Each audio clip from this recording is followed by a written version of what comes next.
गुजरात अहमदाबाद में आयोजित 10वीं बोसिया नेशनल चैंपियनशिप में आगरा के अंतर्गत बोसिया खिलाड़ी जतिन कुमार कुशवाहा ने जीते सभी 14 मैच 4 साल से लगातार गोल्ड मेडल जीत रहे हैं।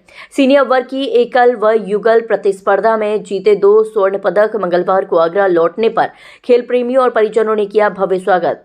ताजनगरी आगरा के अंतर्राष्ट्रीय बोसिया खिलाड़ी जतिन कुमार कुशवाहा ने उत्तर प्रदेश के खाते में 2 स्वर्ण पदक अर्जित कर एक बार फिर अपने शहर और प्रदेश का नाम राष्ट्रीय स्तर पर रोशन किया है।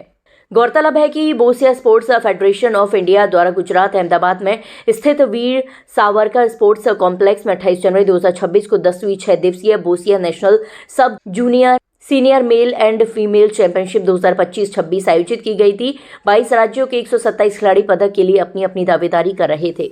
इस नेशनल चैंपियनशिप में उत्तर प्रदेश का प्रतिनिधित्व करते हुए कमलानगर आगरा के उद्यमी व खिलाड़ी जतिन कुमार कुशवाहा ने सीनियर वर्ग BC 4 कैटेगरी में एकल और पुगल प्रतिस्पर्धा में न केवल सभी 14 मैच जीते बल्कि 4 साल से लगातार स्वर्ण पदक जीतकर इतिहास रच दिया। युगल प्रतिस्पर्धा में जतिन के साथ हरियाणा की पूजा गुप्ता ने भी शानदार प्रदर्शन किया।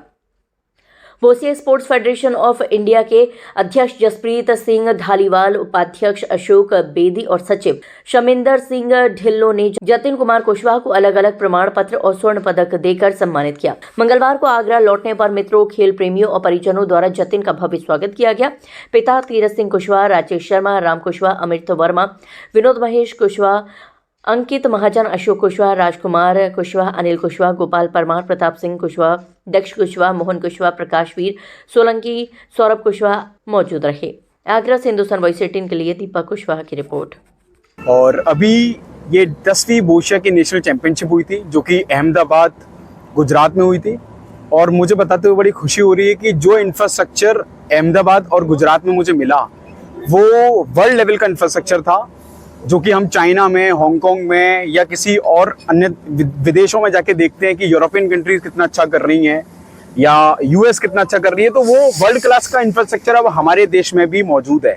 और सबसे अच्छी बात सिर्फ मौजूद नहीं, वो जिस हिसाब से मेंटेन किया जा रहा है, हम इससे बहुत ज़्यादा खुश हैं। बीइंग एन एथलीट, पैराथलीट, जितनी छोटी छोटी चीज़ों पर उन्होंने काम किया वो बहुत काबिल तारीफ था। तो बड़ा मज़ा आया मुझे वहाँ पर जाके खेल कर। और मतलब जितना एक्सपीरियंस मैं बताऊं वो सबसे कम था, सब एकदम। आपको किस तरह मेडल है, किस तरह ये चैंपियनशिप रही? देखिए, ये जो चैंपियनशिप थी वो तकरीबन 22 स्टेट के बीच में खेली गई, जो कि नेशनल 10वीं चैंपियनशिप थी ये। और इसमें अलग अलग कैटेगरीज के प्लेयर्स प्ले करते हैं, BC1, BC2, BC3, BC4। और ये जो मेरी कैटेगरी है ये BC4 की कैटेगरी थी, जिसमें तकरीबन BC4 कैटेगरी में 22 से 24 लोग थे, जो तकरीबन 18 स्टेट से आए हुए थे। और अनफॉर्चुनेटली उत्तर प्रदेश से सिर्फ इकलौता मैं ही था, तो जिसमें इंडिविजुअल में और पेयर्स में दोनों में मेरा गोल्ड था। तो इस तरीके से ये एक प्रतियोगिता रही। फ्यूचर प्लान क्या है और किस तरह के टूर्नामेंट होंगे? देखो, इस साल जो टूर्नामेंट होने वाले हैं 3-4 नए और बड़े टूर्नामेंट होने वाले हैं, क्योंकि इस साल हम लोग का पैरा एशियन गेम्स भी है अक्टूबर में, और जो कि जापान में होने वाला है, नगोया। और ये मेरे लिए सेकेंड अपॉर्चुनिटी होगी पैरा एशियन गेम्स में जाने की। इससे पहले भी मैं जा चुका हूँ, लेकिन वो दौर कुछ और था, अब का दौर कुछ और है। पहले हमारे पास उतने इक्विपमेंट्स और तैयारी नहीं होती थी जो आज के समय पे इक्विपमेंट्स बहुत अच्छे हैं। हम लोगों को बहुत सारी चीज़ें की फैसिलिटीज़ मुहैया कराई गई है फेडरेशन द्वारा। और इक्विपमेंट्स के अलावा इस बार हम लोग की जो ट्रेनिंग सेशंस है वो भी बड़े हार्ड रहे हैं। अब मैं एक छोटा सा एग्जांपल देता हूँ आपको। वहाँ पर ब्रिटिश जो कोचेस थे, इंग्लैंड के कोचेस और इंग्लैंड के रेफरीज वो आए हुए थे, तो उनका ना यूरोपियंस का माइंडसेट दूसरा होता है। तो मैंने उनसे कहा कि मुझे अपने अंदर और पॉलिश करनी है और अपने अंदर मेहनत करनी है, तो क्या कर सकता हूँ? तो उन्होंने मुझे ऑफर किया, कम टू इंग्लैंड, आप मेरे देश में आओ, मैं आपको वहाँ सिखाऊंगा। तो मैंने कहा ठीक है, मेरे लिए अच्छी अपॉर्चुनिटी है अपने आप को पॉलिश करने की।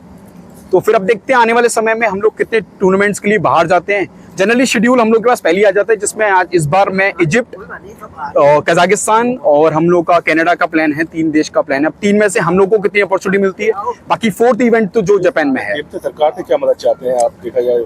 देखिए, मैं आपको बताता हूँ, सरकार से मदद चाहता हूँ, क्योंकि आगरा में इस स्पोर्ट्स को लेकर कोई भी इंफ्रास्ट्रक्चर नहीं है इंटरनेशनल स्टैंडर्ड का। तो मैं चाहता हूँ अगर इंटरनेशनल स्टैंडर्ड का इंफ्रास्ट्रक्चर बनेगा तो मुझ जैसे बहुत से लोग आगे आएंगे जो आज घर पर बैठ के ये सोचते हैं कि मैं कुछ नहीं कर सकता।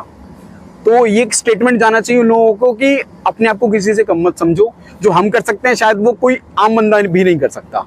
तो बस ये कि अगर हम लोग के पास इंफ्रास्ट्रक्चर होगा, कोच होंगे, कोचेज होंगे, तो हम बहुत कुछ कर सकते हैं। मेरा बेटा जतिन कुशवाहा, जो कि लगातार 4 साल से गोल्ड मेडल नेशनल में जीत रहा है, और आगे भी उम्मीद करते हैं ये इसी तरह से खेल को अपने को आगे बढ़ाते रहेंगे।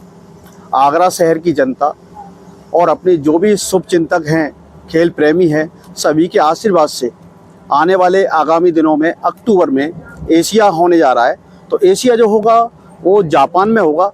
उसके लिए इनका सिलेक्शन होगा जुलाई के महीने में। सिलेक्शन के बाद एशिया खेलने जाएंगे जापान में। तो उम्मीद करता हूँ कि आने वाले टाइम में इन जैसे जितने भी बच्चे हैं तो इनसे मोटिवेट होके वो भी आगे बढ़ेंगे और आगे खेलने का काम करेंगे, क्योंकि देश के अंदर, प्रदेश के अंदर और आगरा के अंदर काफ़ी ऐसे बच्चे हैं जो इस तरह से पैरा ओलंपिक गेम खेलना चाहते हैं।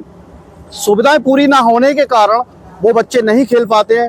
तो मैं तो बस यही रिक्वेस्ट करूंगा अपने उत्तर प्रदेश सरकार से कि उत्तर प्रदेश के अंदर इस तरह के स्टेडियम जो भी हैं वो इन ऐसे बच्चों के लिए, पैरा ओलंपिक खिलाड़ियों के लिए बनाने का काम करें, जिससे कि हमारी जनरेशन और आगे जाए और ज़्यादा से ज़्यादा मेडल लेकर आने का काम करे।